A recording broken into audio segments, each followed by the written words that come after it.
Tonight, reaction from the local teachers union on comments from the CDC. The agency said it's safe for teachers to head back to class even if they haven't been vaccinated. Channel 5's Marisol Villarreal has more.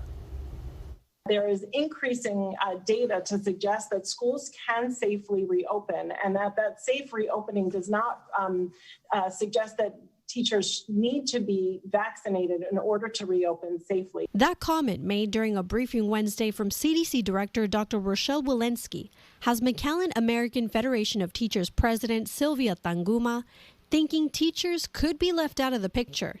I think it was, in my opinion, a very careless statement for her to make. Tanguma is also an elementary school teacher at McAllen ISD.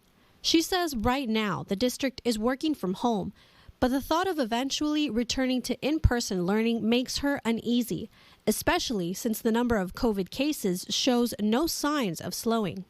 Unfortunately, what we are seeing is that the cases are not going down. If anything at all, they seem to be going up.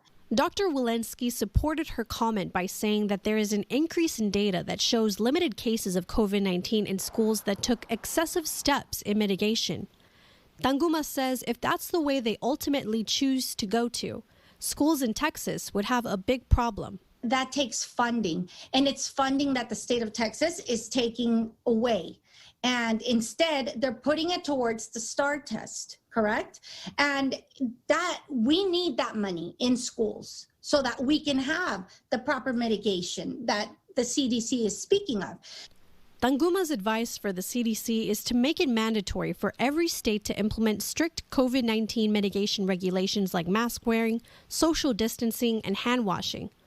Following Walensky's comments, the White House stressed that it is not official CDC policy and that the agency's positions on reopening schools will be detailed in an upcoming guidance. Marisol Villarreal, Channel 5 News at 6.